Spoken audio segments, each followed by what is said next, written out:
In this lecture, we will repeat something about what we spoke last year in the lecture about the chemical composition of blood plasma. For plasma, that's water, ions, and so on. And also something about what we spoke yesterday, for we had kidneys, yes?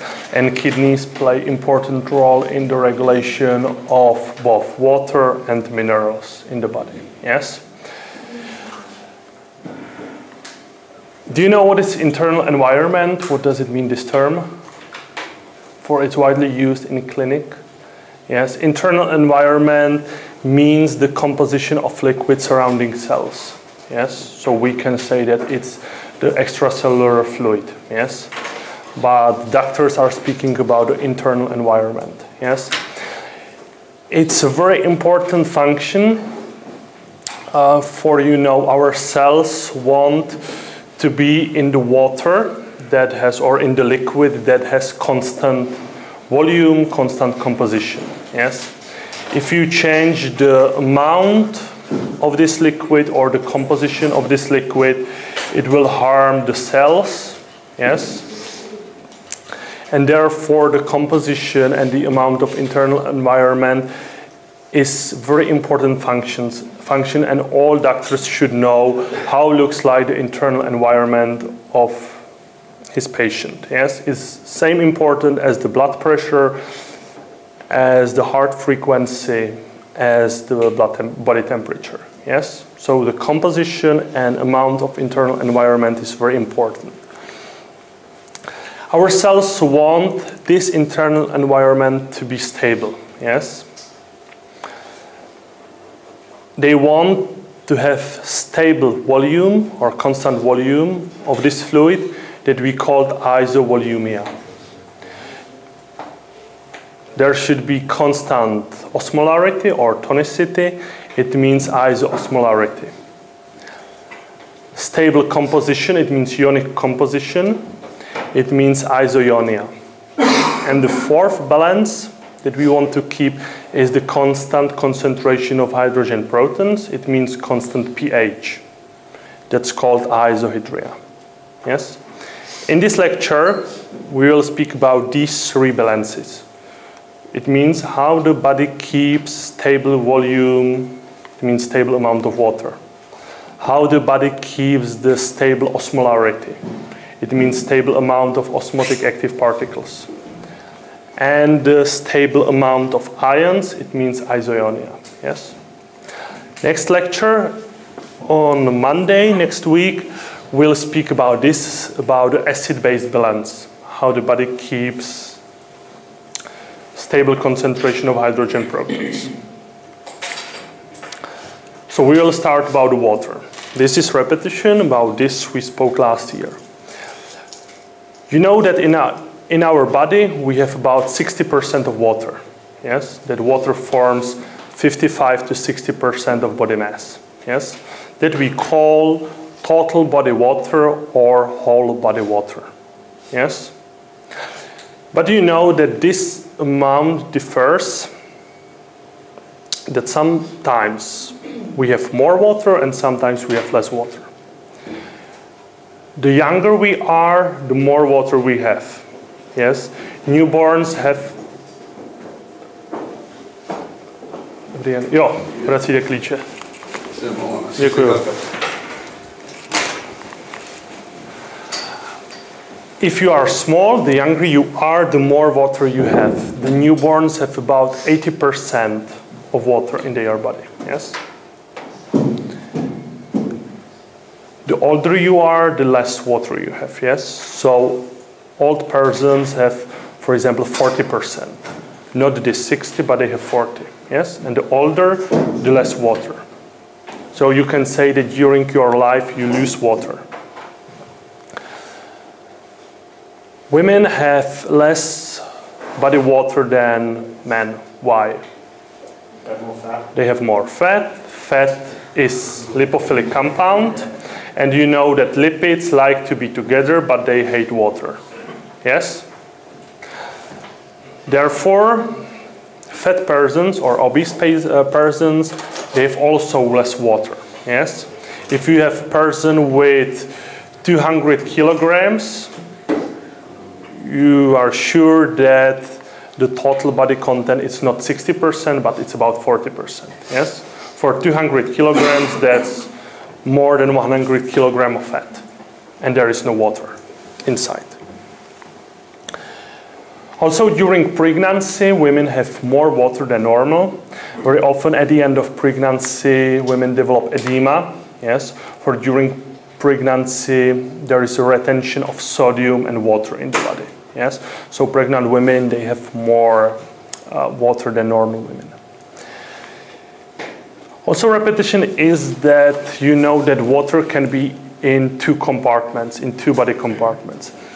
In the intracellular space that we call intracellular fluid, and in extracellular space, it means extracellular fluid.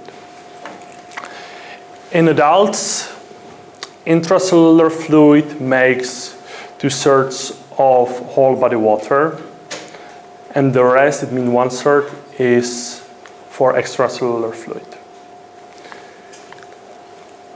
And 25% of this extracellular fluid is in veins. We call it intravasal fluid. It's plasma and lymph. Yes? And 75% of the extracellular fluid we have as interstitial fluid. It means fluid in the tissues. Yes? Sometimes these numbers are expressed in this, yes, in the percent of body mass. So if the whole body water has 60%, then intracellular fluid is 40% of total body weight, and extracellular fluid is 20% of whole body weight, yes?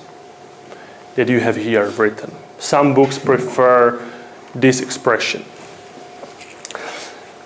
But in our body, we do not have only intracellular and extracellular fluid. We have also fluid in the third space. What is it, the third space?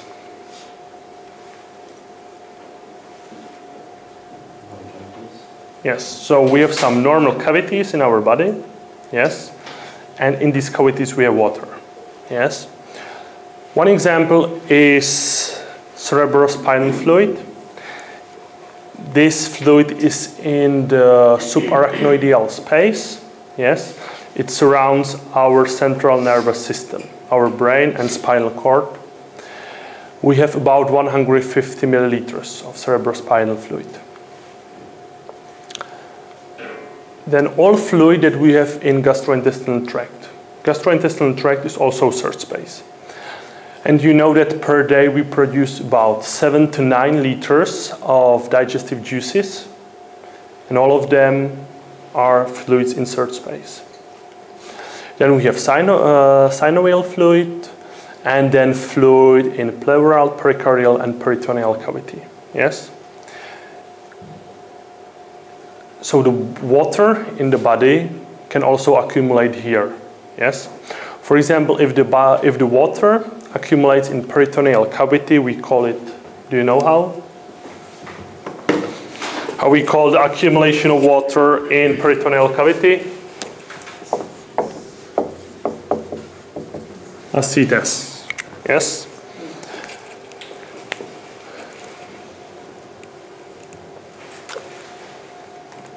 Now, why we have 2/3 of water and 1/3 of water, one in intracellular and the other in the extracellular fluid?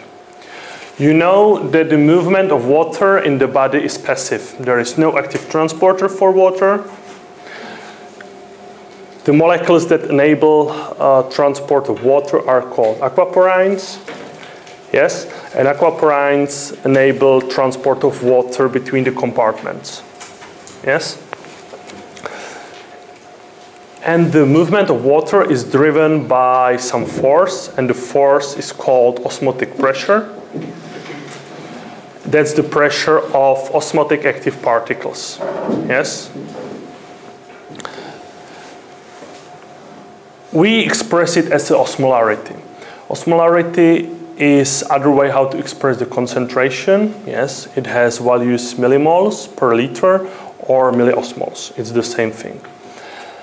And osmolarity means the number of osmotic active particles per 1 liter. Yes, you know that we also have osmolality. There it's in 1 kilogram. Yes, but we will use only the osmolarity. Yes, so it means number of osmotic active particles per 1 liter of the fluid. Normal range of the osmolarity in our body is 280 to 295. Yes, millimoles.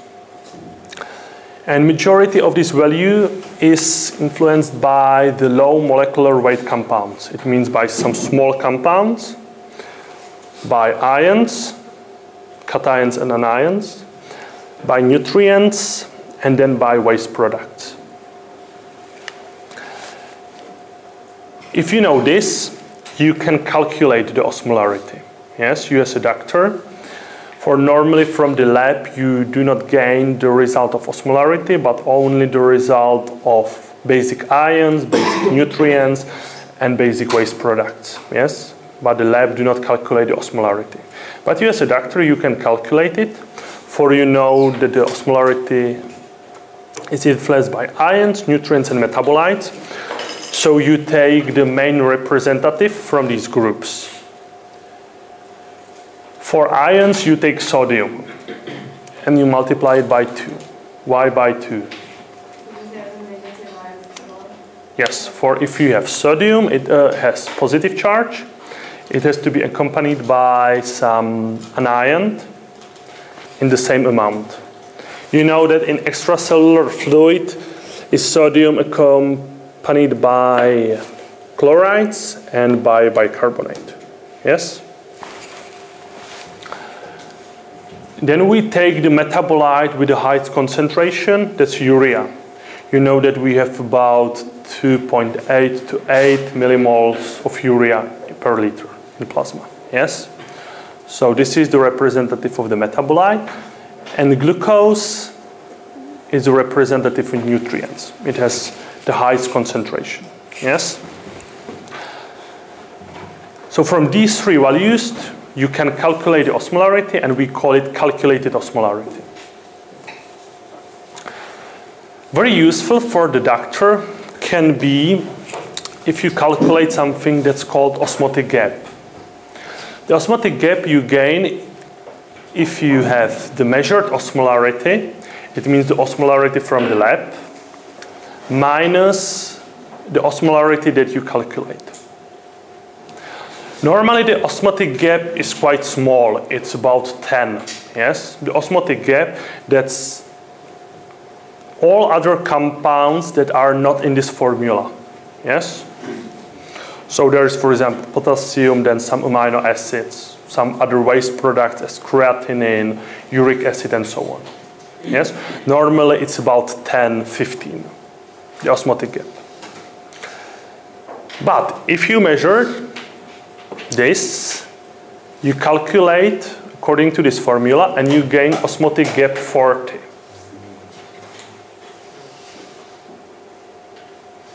What it will tell you about the patient. If the osmotic gap is not normal, it means 15, for example, but it's 40.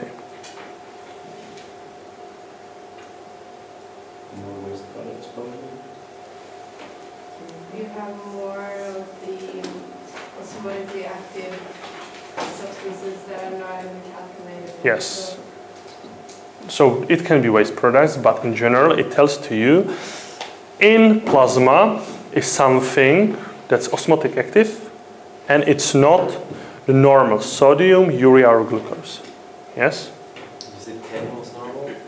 10, 15. Yes? The normal range is about, I think, 10 to 15, but you know, if the significant increase of osmotic gap is higher than 20. Yes? Below 20, it still can be normal. Yes? When it's higher than 20, you know that something is better. Yes? This is very often used in urgent medicine or at the resuscitation units or intensive care units, if they bring to them some patient, very often the patient is unconscious, and they have suspicion that there is some poisoning. Yes, for example, ethanol poisoning, methanol poisoning, or ethylene glycol poisoning. Yes, all these compounds are osmotic active, and if there is this poisoning, you will see that the plasma osmolarity is very, very high. But these values are still normal, so you gain big gap. So the osmotic gaps tells you only that you have something in blood in very high concentration that is able to change the osmolarity. Yes. This cannot tell you, for example, about some poisoning of very effective compounds. Yes. Of course, that benzodiazepines, for example, do also unconsciousness, but they are very effective in small concentrations, and they cannot affect the osmotic gap. Yes. What's the difference in the procedure between measuring and calculating? Measured, it means that in the lab they will measure the osmolarity. Calculated is this osmolarity. Yeah, but how do you do it? From the lab, you gain results of basic ions, it means sodium. Results of basic waste product, it's creatinine, sometimes uric acid, but it has to be urea there. So you gain the urea. And from metabolites, you measure glucose. So from the lab, you gain these three values. You can calculate the osmolarity, and then you ask the lab to measure the osmolarity. So you have the measured value. You calculate this value, or the lab can calculate it also, and you have the osmotic gap. So it tells you that in the blood is something that affects the osmolarity, and it's not sodium, urea, glucose, and the normal compounds. Yes? The lab also only measures... Not, but basic. It measures, the lab normally measures sodium, potassium chloride, urea, creatinine, sometimes uric acid, and glucose. So many times you will get the answer directly from the lab. What is... For example, for type 1 diabetes, you will gain the answer. For you will see that the concentration of glucose is 40. And therefore, the osmolarity of plasma will be 330.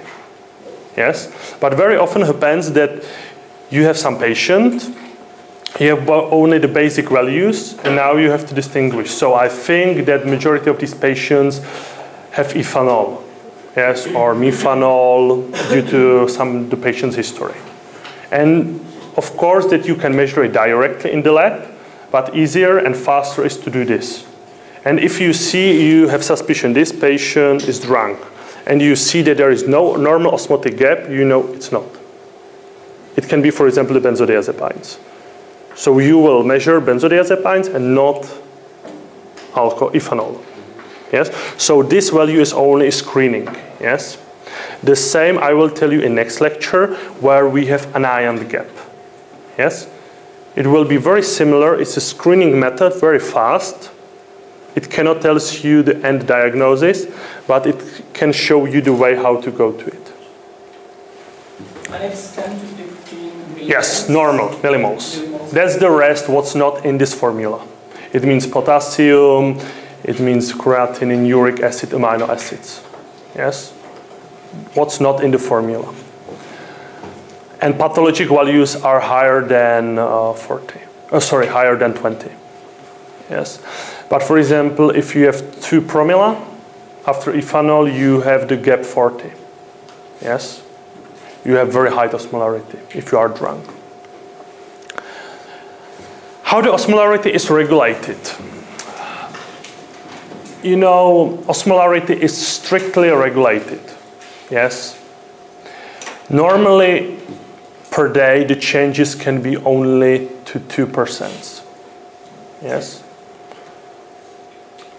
No greater. Yes? If everything is okay, the changes of osmolarity are very, very mild. If you compare it, for example, to glucose, that in the morning before breakfast you can have glucose 3.8, and after a meal, after a lunch, you can have 6. So you see 2 times higher value, almost. And here the variability can be also only 2%. Yes, so osmolarity is very strictly regulated by the body. Yes, why? I will tell you later. Osmolarity is regulated by the manipulation of free water. Pure water, it means without solutes. For that's the only way how you can change the osmolarity. You know, students during exam very often say that osmolarity is, for example, regulated by aldosterone. For aldosterone, does the movement of water together with sodium. But that cannot change the osmolarity, for you transport ions together with water. So the osmolarity is still the same. The only possibility how to change the osmolarity is to separate the transport of ions and the transport of water. Yes? And in the body is done that in the collecting duct, you can transport the free water without ions. It means you can decrease the osmolarity if you reabsorb this free water. Yes? Therefore, aldosterone is not a hormone that can regulate osmolarity. It can regulate the amount of water in the body, that's true, but not the osmolarity. The main hormone that regulates osmolarity is antidiuretic hormone or vasopressin. That's the synonymous. And we have simple feedback. The regulation is very easy. We spoke about it a bit last lecture, so I will repeat it. Antidiuretic hormone is produced in hypothalamus. Yes? You know, hypothalamus, that's the head of our autonomous nerve system. Yes? And hypothalamus controls many crucial functions in our body. Osmolarity is one of them. Yes? So when the blood flows through the hypothalamus, through some nucleus, the cells in hypothalamus can analyze the blood and see what's the osmolarity. Yes, we call these cells osmoreceptors. If they see that the osmolarity is higher than normal, they secrete antidiuretic hormone. Antidiuretic hormone is peptide hormone, so the secretion can be very fast. To make it more difficult, antidiuretic hormone is not directly secreted in hypothalamus, but it's secreted in pituitary gland in the posterior lobe. Yes? So there has to be transport of antidiuretic hormone to the posterior lobe of pituitary gland. Yes? In pituitary gland, antidiuretic hormone is released, and it's in our bloodstream, and it binds to its receptor. In collecting duct, we have V2 receptors for antidiuretic hormone, and the mechanism is simple. When antidiuretic hormone binds to the receptor, it increases the concentration of second messenger, cyclic adenosine monophosphate, and this is a signal for vesicles that have in their membrane aquaporines, aquaporine type 2. So it means antidiuretic hormone means incorporation of aquaporines to the apical membrane, and through the aquaporines the water can go in the cell and then to the kidney medulla, where you have hyperosmolar environment due to action of Henle's loop. So the only action of vasopressin in kidneys is the incorporation of aquaporines. Where can we find aquaporins 1? Aquaporine 1 is almost in all our body. It was first discovered on our red blood cells, but we know that aquaporine 1 is aquaporine that is almost in all cells. Yes, aquaporine 2 is more specific for the kidneys, but also the aquaporine 2 you can find in other cells. What's typical? Almost all our cells have aquaporines normally in the membrane.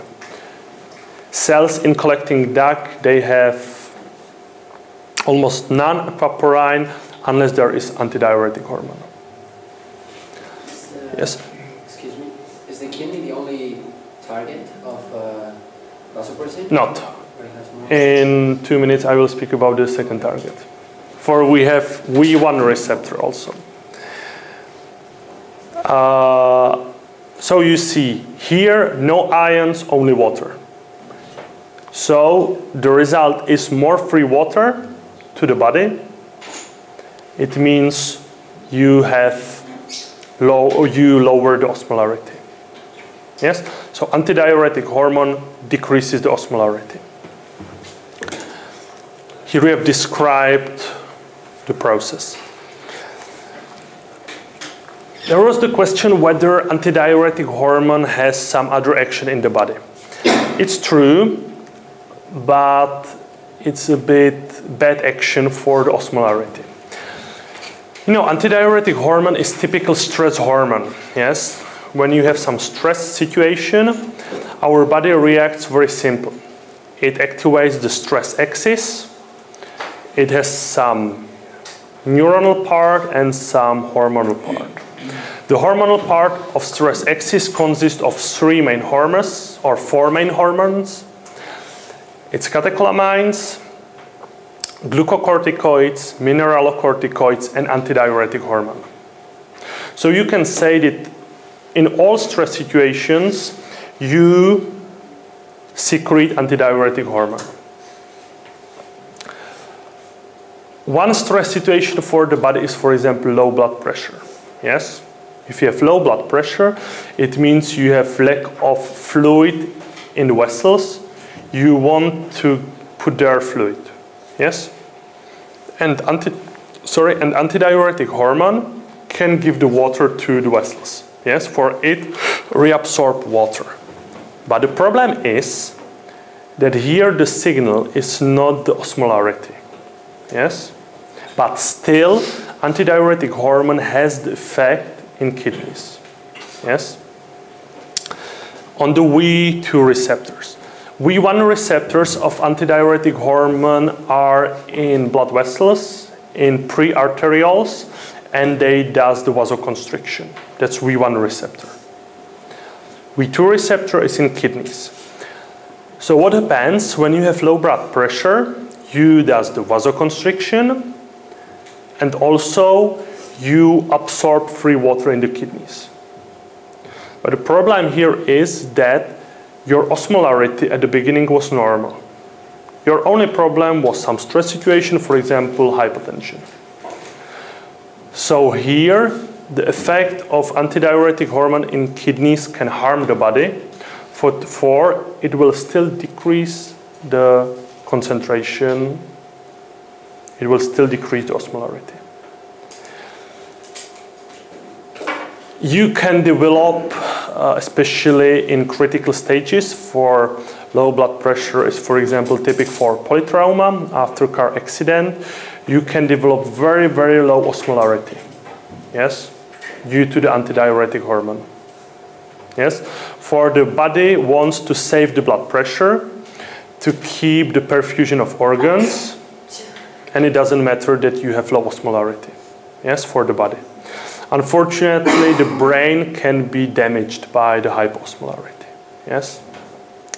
Therefore, today we have selective antagonists of V2 receptors, and sometimes on resuscitation unit they have to give these blockers to the patients. Yes. For the effect on the cardiovascular system is positive to increase the blood pressure, but you have to cancel the effect in kidneys. Yes? So antidiuretic hormone is crucial for the regulation of osmolarity, but you see that if there is disbalance, that it can harm the body.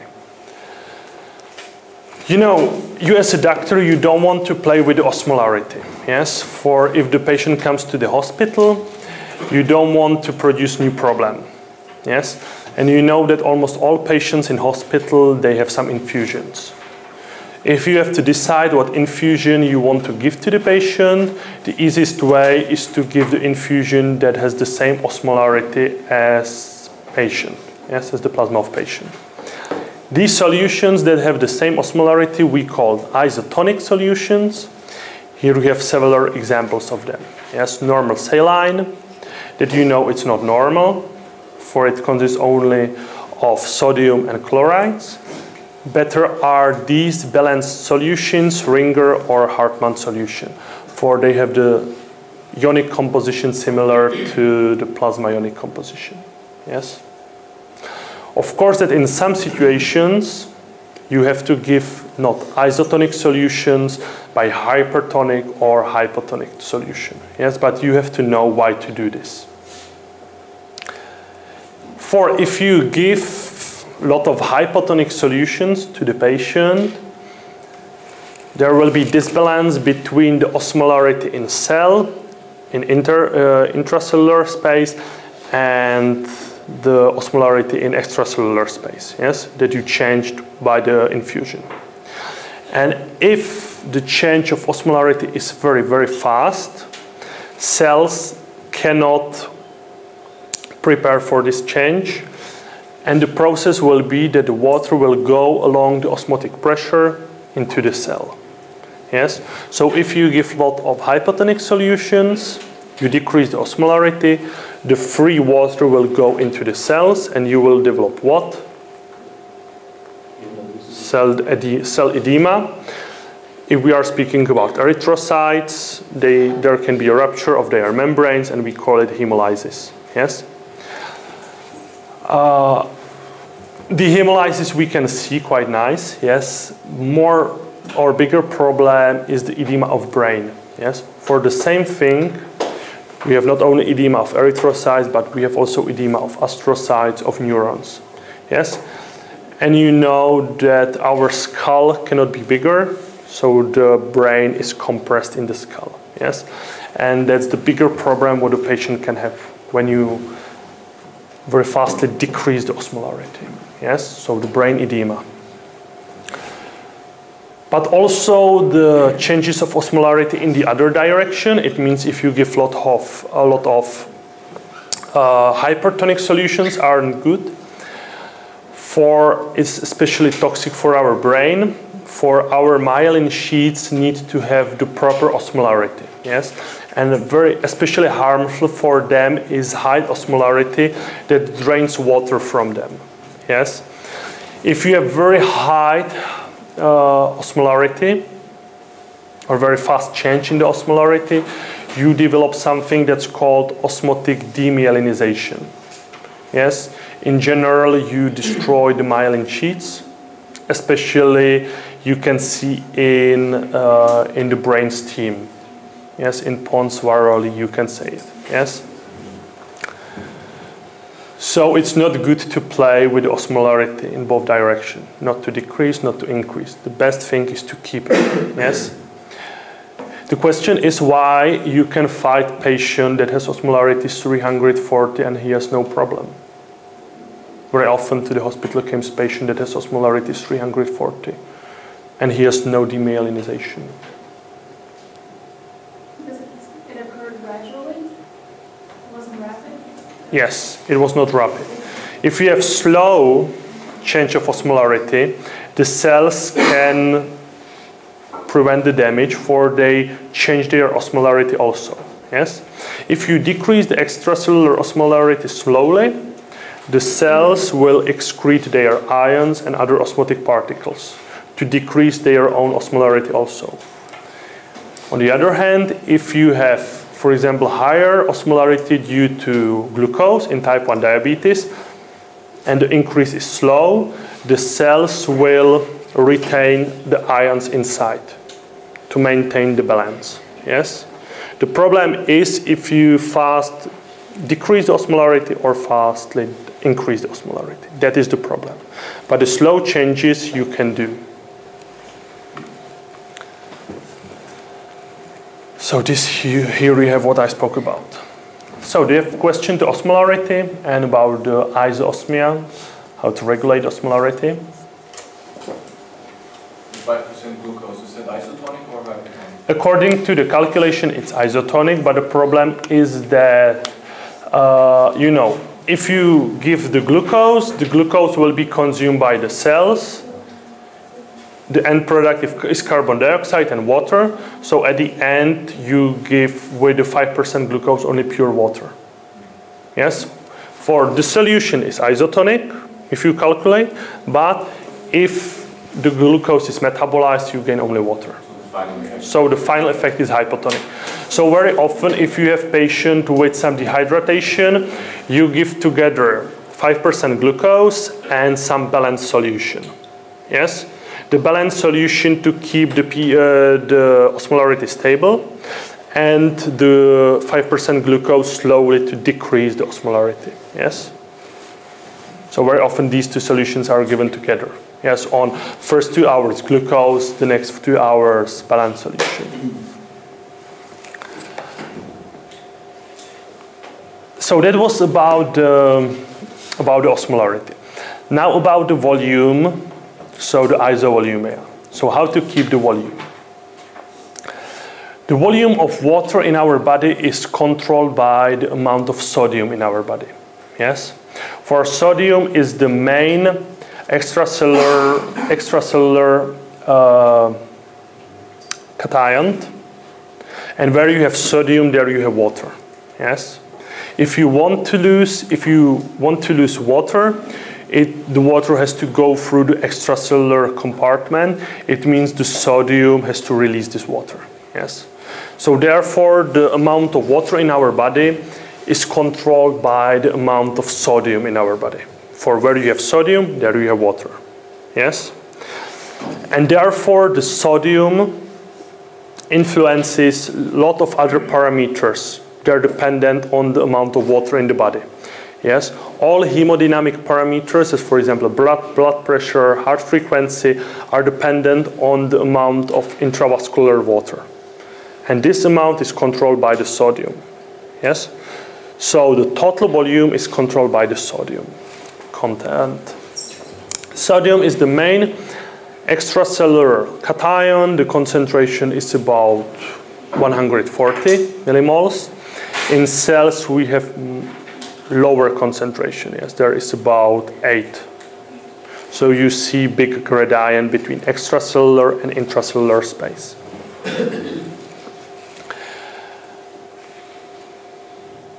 You know, when we are speaking about sodium, still we have to keep in mind that sodium is accompanied not only by water, but also by some anion. Yes. So sodium cooperates with chlorides, and it cooperates also with bicarbonate. Yes? So you can say that sodium plus respective anions are responsible for about 80–85% of the osmolarity of extracellular space. And the amount of water of this extracellular space determines the hemodynamic parameters. So if the question is what's the role of sodium in the body, you can say its role is to keep the balance of volume of water in the body, to keep the normal blood pressure, to keep the cardiac output. Yes, that's the role of sodium. And also there are other roles as to do the actual potential. Where we gain sodium, it's quite simple. We take it especially in a salt. Yes. Recommended doses are about 2.4 grams of sodium per day. It makes about 6 grams of salt per day. What do you think is the amount of salt in Western diet? 20 in McDonald's or Burger King. If you eat only in Burger King, the whole meal, then you have about 20 grams of salt per day. 50? No, the normal is about 10 to 12. Okay. Yes. It's about, in Czech Republic, it's about 10 to 12 grams of sodium. One meal in McDonald's? One meal or the whole diet? No, if you eat only there, only in McDonald's, the whole diet, if you eat only in McDonald's, it makes about 20 grams of salt. And therefore also the meal is there so tasty, yes? Not only for there is a lot of fat and so on, but the salt, we like salt, we as human beings, yes? For during the evolution there was lack of salt, yes? So if you have something with salt, it tastes better for us, yes? This in balance, so recommended maximal 6 grams, but normally we take much, much more. That can be the problem. And therefore, there was laid by theory about why we have hypertension. Yes, the theory is quite simple. You know that blood pressure is regulated by the amount of intravascular fluid. Intravascular fluid is determined by sodium. So if you eat more sodium than you should, you have to have hypertension. Yes? Now we know that this theory is not so simple, that the theory of hypertension is not so simple. From the studies we know that the more salt you eat, the higher frequency of hypertension you have. That's true. But there are some steps in the middle, yes, something between, for of course the amount of sodium is regulated in the body, yes? But it's true that the more sodium, the more hypertension, yes? So how the body regulates the amount of sodium? It cannot regulate what you eat, of course. For salt is tasty. So there has to be some hormones that regulate, especially the excretion or the reabsorption of sodium. There are two main systems. First system is renin, angiotensin, aldosterone system. This system does the retention of sodium. Other system is the system of natriuretic polypeptides. And this system increases excretion of sodium. Yes, natriuresis. Do you remember this whole system from the lecture about kidneys? So, do you want I to repeat it or not? No, good. So only keep in mind that not only aldosterone is the active hormone, renin is also active hormone, and angiotensin type 2 is also very active hormone. Yes? So all of these hormones somehow regulate the sodium in the body, but it's true that the aldosterone is the strongest. Yes? It's the strongest signal for sodium retention and excretion of potassium. In what way is renin important? It's excreted when you have lower. Yes, renin is created when you have lower flow in the kidney tubules, and also if you are missing sodium there. Yes, and the renin has its receptor. It's true that renin is more, or these receptors, the renin receptors, are more important for the regulation of blood pressure at the level of vasoconstriction. But we also know that the renin receptors are in the distal tubule. Not many of them, yes. Aldosterone is the key in distal tubule, but all this system does something in the kidneys. Yes. It's true that renin plus angiotensin type 2, they do more vasoconstriction, and aldosterone does more reabsorption of sodium. Yes? Natriuresis means excretion of natrium. ANP and BNP, is that the same thing? I will go to that. So here we have the system of natriuretic polypeptides. You should know about two representatives. The first is atrial natriuretic polypeptide. It was first discovered, yes? The second is brain natriuretic polypeptide. Yes, so about these two natriuretic hormones you should know. Atrial natriuretic polypeptide and brain natriuretic polypeptide. Both of them increases the natriuresis. It means the excretion of sodium from the body. Together with sodium, you excrete water. When they are released in our heart. Yes. So it's quite strange that the heart is our endocrine organ, but it's true. Heart secretes many hormones. Here we have two representatives. Atrial natriuretic polypeptide is released in atria, and brain natriuretic polypeptide is released where? The name brain is not true, unfortunately. But where in the heart? One in atria, so the other will be in ventricles. Yes? So the brain in ventricles, atrial natriuretic polypeptide in atrias. But both of them are released in the same state when you have more blood than it's normal. Yes? So it means when the venous return, so it means the amount of blood that flows in the heart is bigger than normal and you have dilatation of the heart. Yes?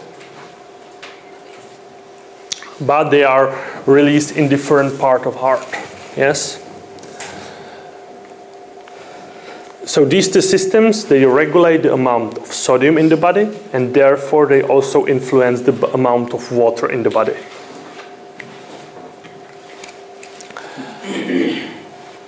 You know, we press to you that you should know very good the laboratory values of ions, nutrients, waste products in the body. Yes, in the plasma.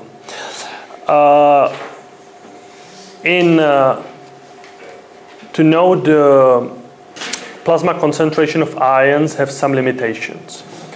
For the problem is that the plasma concentration tells you only about the concentration per some liter, per some amount, yes?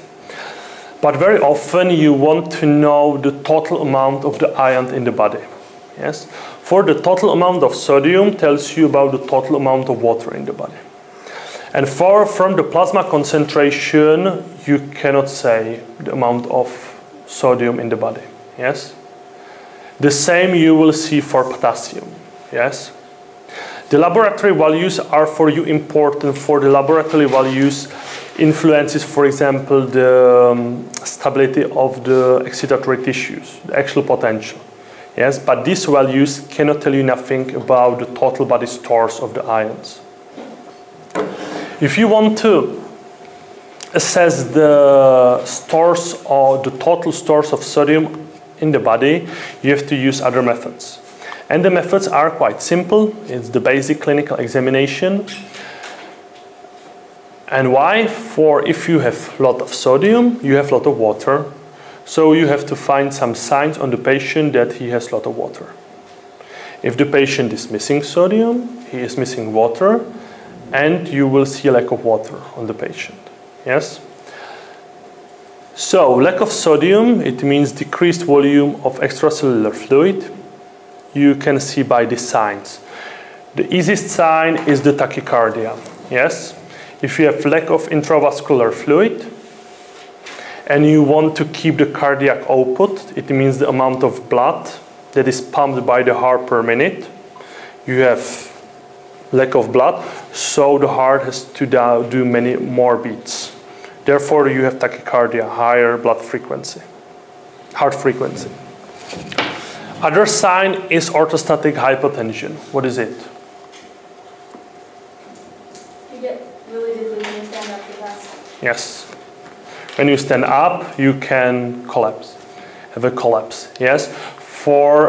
If you have lack of intravascular fluid and you stand up, then the fluid will still be in your legs and you aren't able to do the perfusion of brain.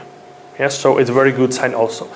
And here are the other signs of dehydration. If the total amount of sodium in the body is higher, it means you have more fluid in the body. The easy sign is that you will see the edema. Yes? So if you have patients with edema, you know that this patient has more sodium than normal. Yes? Of course, it's not absolutely true, for unfortunately the edema can be done also by the lack of albumin. Yes? So unfortunately these signs aren't on 100% sure, but they are better, much better than the serum sodium. Yes? It tells you about the total body stores nothing.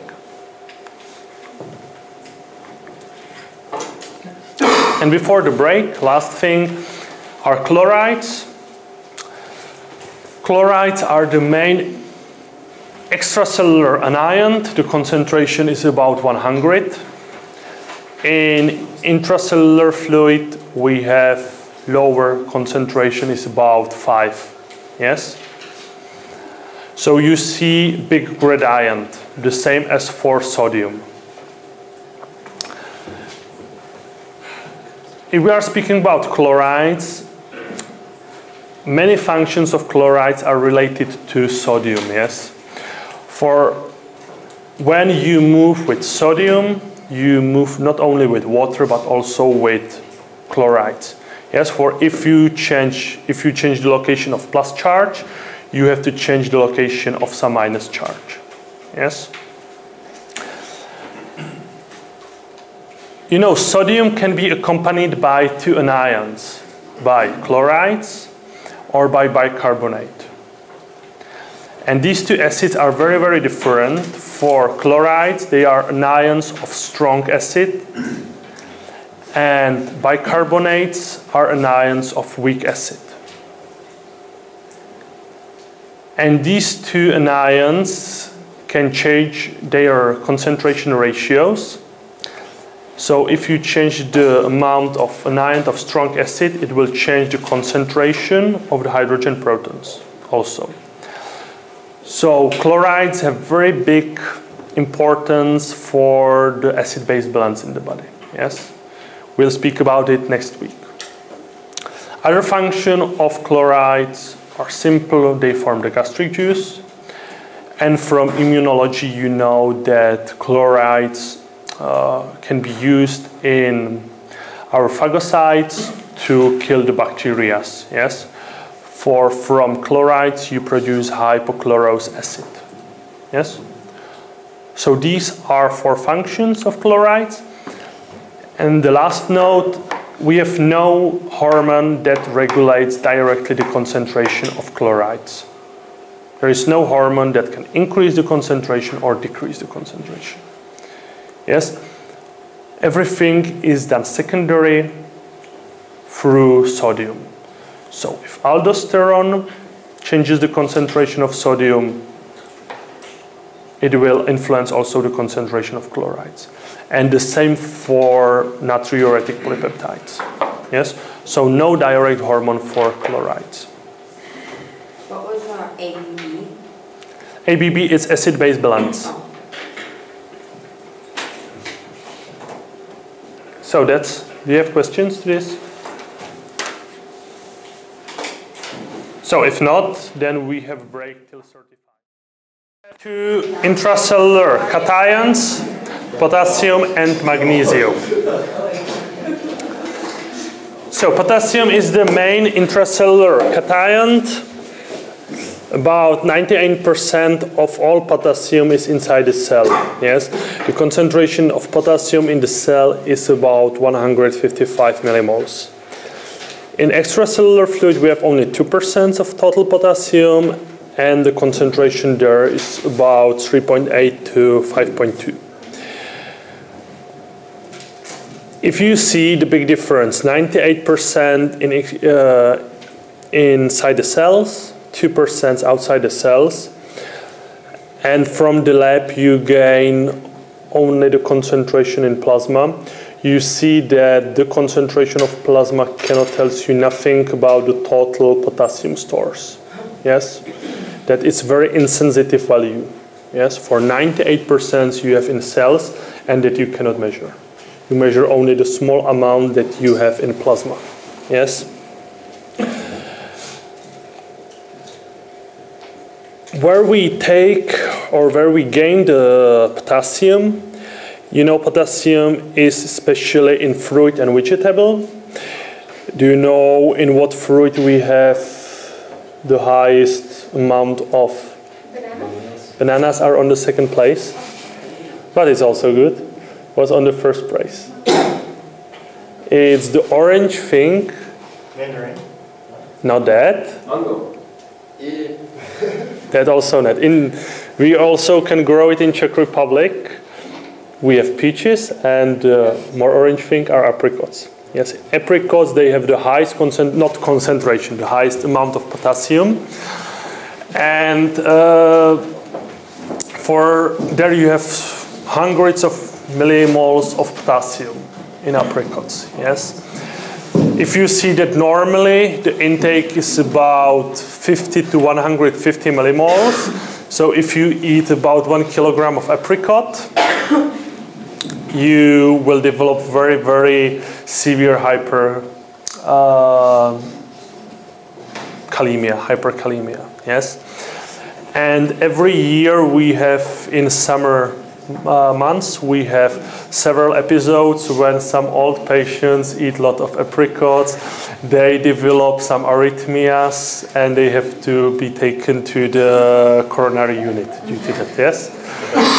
That's only though if the kidneys don't work properly. Very often. Very often, if you are in normal adults, it's no matter, for you can excrete also hundreds of milligrams of potassium. But if the older patients, they have slight change in the kidneys, nothing severe, yes, they aren't able to increase excretion. Yes, therefore, it's typical for older patients in summer months, yes, especially September or August, where we have a lot of apricots. Yes.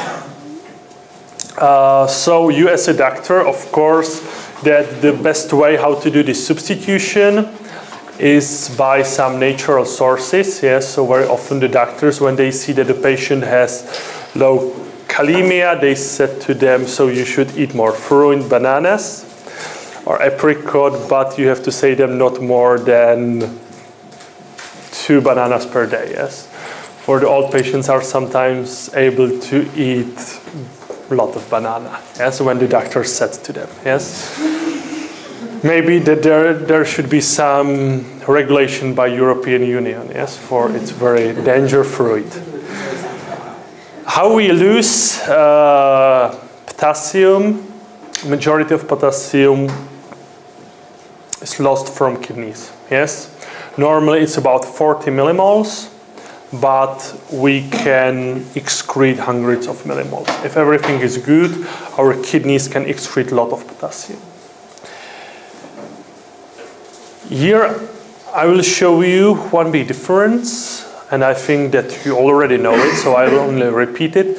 We will compare 2 values, and here 2 values. These are serum concentrations of sodium, serum concentrations of potassium, and the same for urinary concentrations, yes?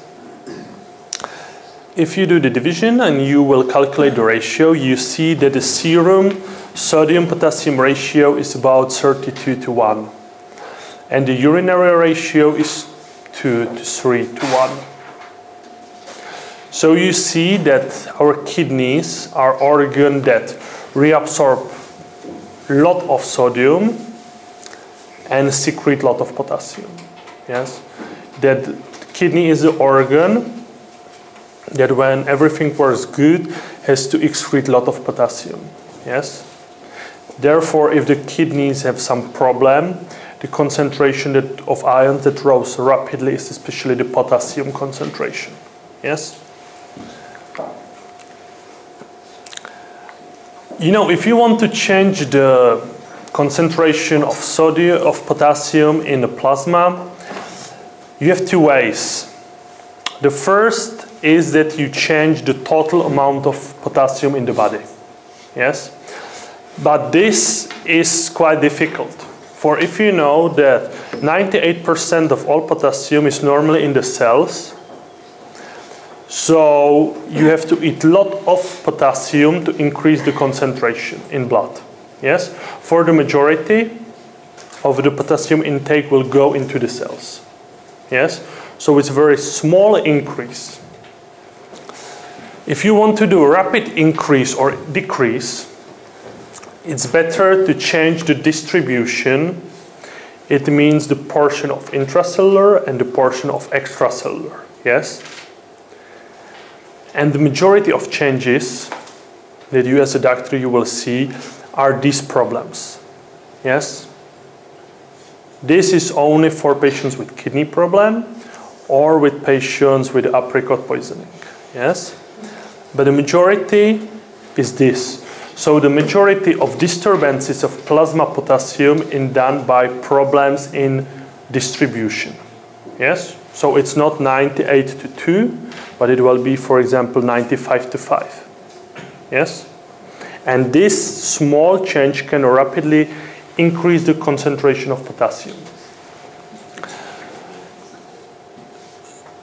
So how it works? It's that you know that the cell have the mechanism to keep the proper arrangement of ions outside and inside. Yes? The concentration of potassium is controlled by one pump, by the sodium-potassium pump.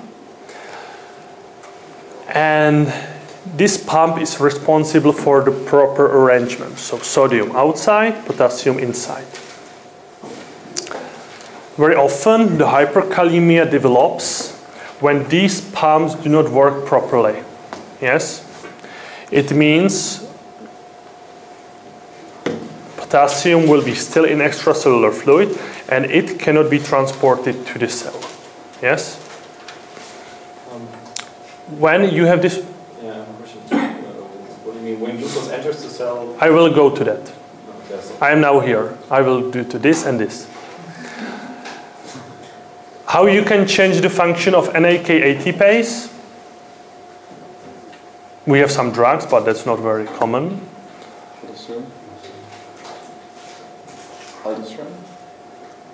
Also a bit, but the main thing, it has to be quite common. Yes, if the majority of causes are here. The ATP can be the problem. Yes, for you have many patients that have hypoxia through the body. Yes, yes, they have bad function of the heart. Yes, therefore their blood perfusion is not very good, and the cells are missing oxygen. If the cells are missing oxygen, they do not have enough ATP. Yes, so all states when you are missing ATP are connected with the potassium disturbances. You have more potassium outside. Yes. For NAK ATPase needs energy to keep the proper arrangement. If there is lack of ATP, sodium will be inside the cell and potassium outside the cell. Yes. For example, hypoxia is typical sign. If you have some infarction, the cells are missing oxygen and they release a lot of potassium, or they aren't able to reabsorb it back inside. How works pH? You know, our cells work as a very big buffer. Yes? How it works is that if you have a lot of hydrogen protons during acidosis in the blood, cells will take this hydrogen proton inside. And to keep the normal arrangement of cations on the membrane, they have to release some cation. And what cation they have? They have potassium. So during acidosis, there is a shift, protons inside the cells and potassium outside. So acidosis is connected with hyperkalemia, and opposite effect in alkalosis, you have hypokalemia. Does that make release with magnesium also? Not so many. Especially, it's true that's a bit, but more it's the potassium. Potassium is the problem. Magnesium is not problem. And what's this? Why insulin and glucose? There are two effects of insulin and glucose on the potassium level. One direct, the second is indirect. The indirect effect is glucose is a nutrient. So if you give nutrient to the cell, we are the insulin, the cell has energy. Yes? There's the first effect. So when you give infusion of insulin plus glucose, you will give energy to the cell, and the cell can feed the NAK ATPase. And therefore it can decrease the blood concentration of potassium. Then there is the direct effect that's not very good described, But we know that only the pure infusion of insulin and glucose somehow enables the transport of potassium inside. Yes, the cells takes the potassium. Yes, directly. We do not know how it works, whether there is some channel that is connected to GLUT4 transporter that we do not know. Yes, but there are two effects how glucose and insulin decreases the plasma concentration of potassium. And this is the way how you as a doctor will decrease hyperkalemia. You will give the infusion of insulin plus glucose and the potassium level will decrease. Yes, that's the easiest way. Done by almost all doctors that know about it. So maybe not on dermatology. So was it the answer? Yeah. Here we have described the processes, so I will skip it. So if we should repeat the regulation of potassium, there are two levels of regulations. One level of regulation is here, the shifts between intracellular and extracellular potassium. Yes? There's the first. And the second, you can regulate the excretion of potassium in kidneys. This you will do by aldosterone. Aldosterone is a hormone that secretes potassium and reabsorbs sodium. There is no effective hormone for sodium absorption, for potassium absorption. Yes? Only aldosterone excretion of potassium in distal tubule.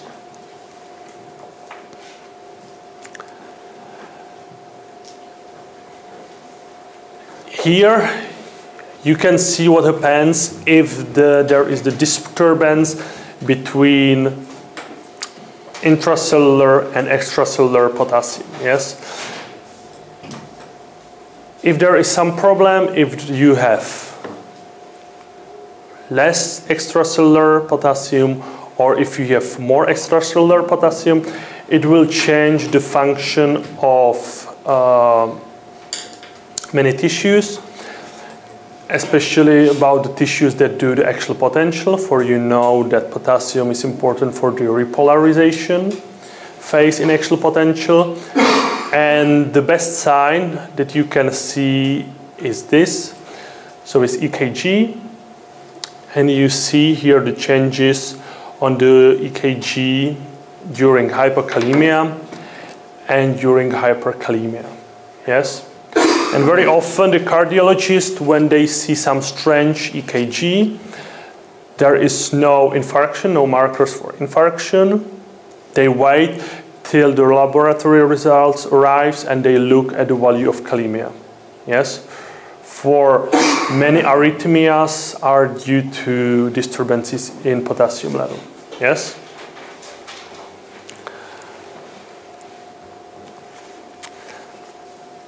Magnesium. Magnesium is the second main intracellular cation.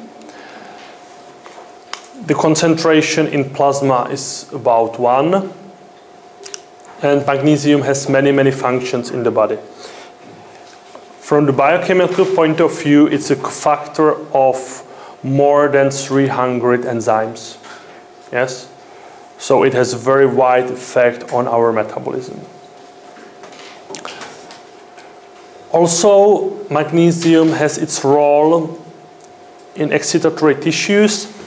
You know, magnesium has, the role of magnesium is that it can change the permeability of, for example, calcium channels for calcium. So if we have more magnesium, then less calcium can go in the cells, and therefore the muscular excitability is lower than normal. Yes, so you can say that it stabilizes the excitatory tissues. Yes, for the flow of cations in the cell is not so strong. Yes. This effect is used in the medicine For some patients, we need to give them infusion of magnesium sulfate. It means we will do the artificial hypermagnesemia. It's used especially of patients that have higher neuromuscular excitability. Yes? Especially it's used for the treatment of preeclampsia. Do you know what is it? It's the, unfortunately today, still more and more common disease during pregnancy. You know, during pregnancy, some women develop hypertension. Yes? It's gestationally hypertension, and we do not know why. Yes? We think that there is some disturbance in calcium metabolism, but we do not know why. And this preeclampsia, it's not only hypertension, but it's connected with episodes of seizures. Yes? At the end, if you do not treat it, they can develop something that is very similar to epileptic seizure. Yes? And this seizure can kill the mother together with the child. Yes? And the prevalence of the hypertension is about 5%. So it's very, very high. And quite effective treatment is this infusion. Yes? For magnesium sulfate decreases the blood pressure and also decreases the excitability. Yes?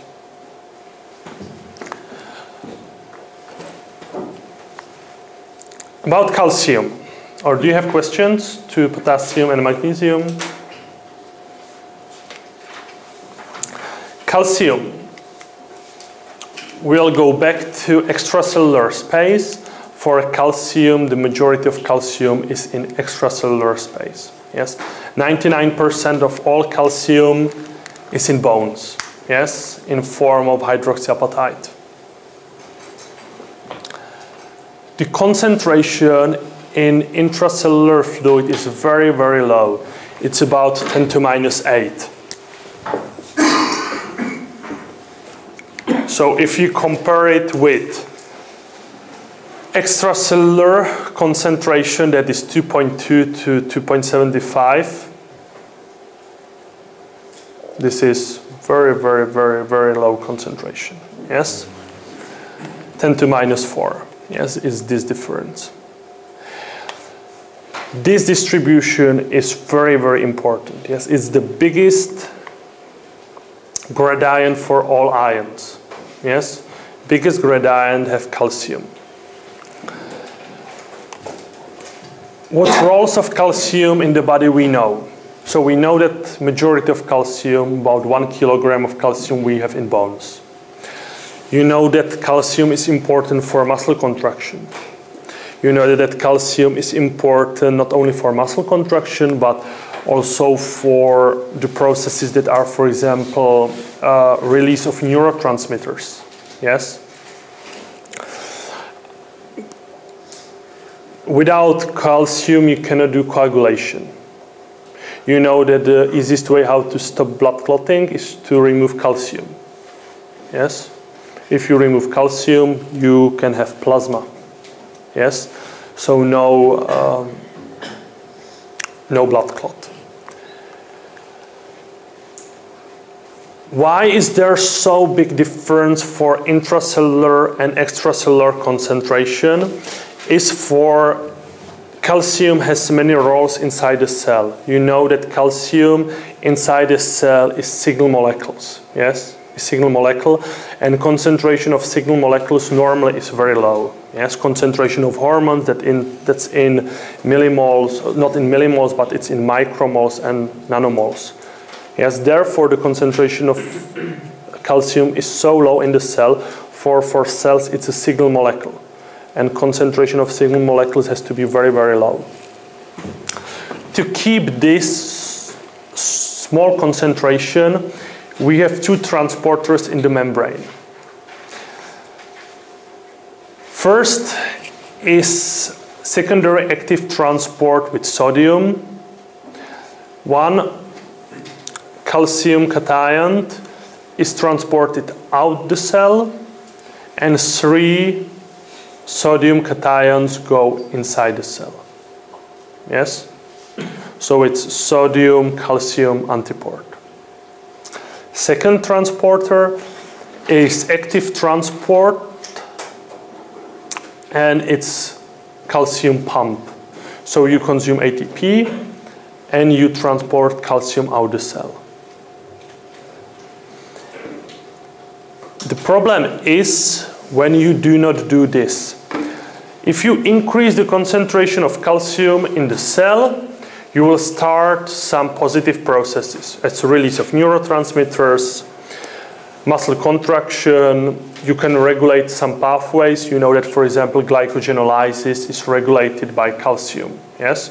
During muscle contraction, you need energy. So in muscle cell, glycogenolysis is controlled by the level of calcium inside. Yes? But if you have high concentration of calcium for a long time in the cell, then it will show you the harm effects.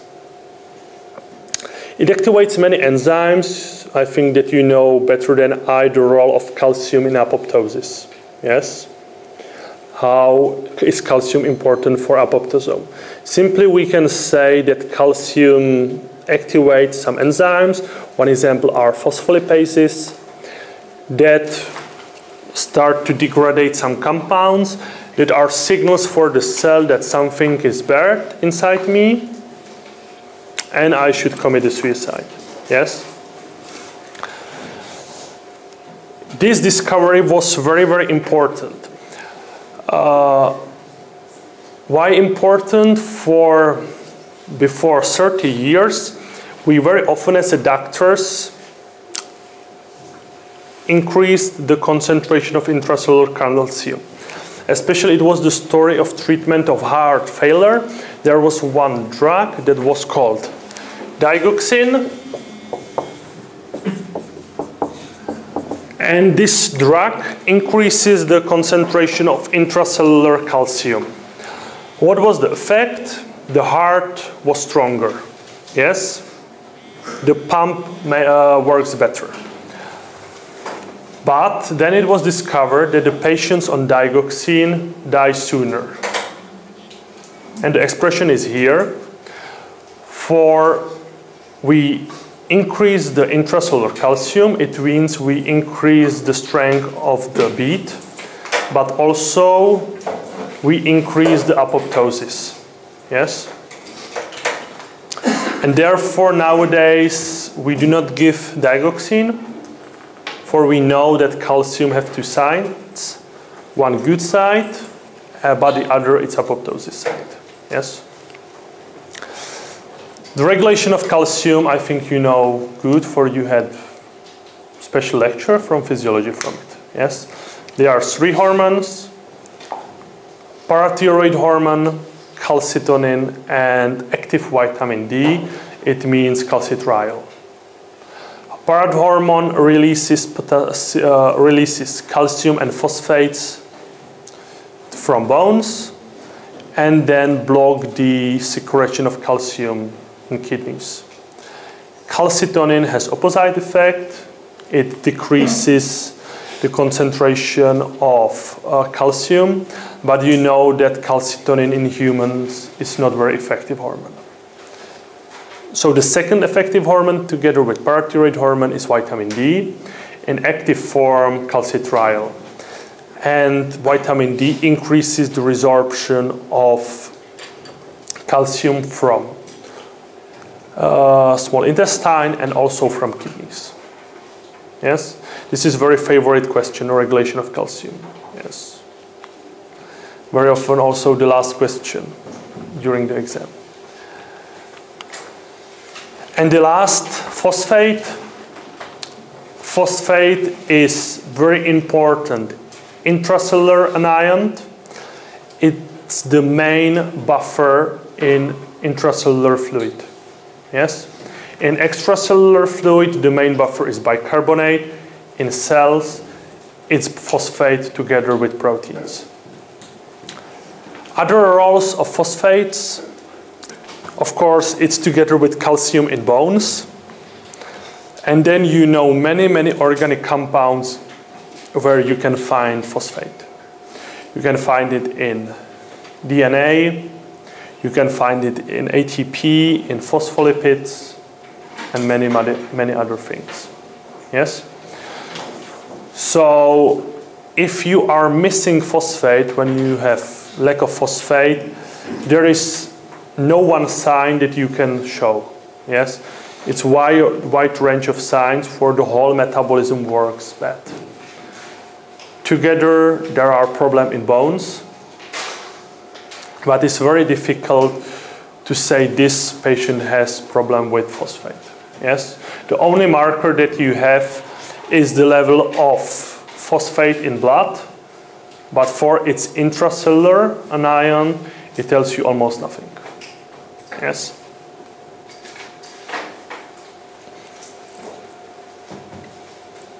So that's this lecture.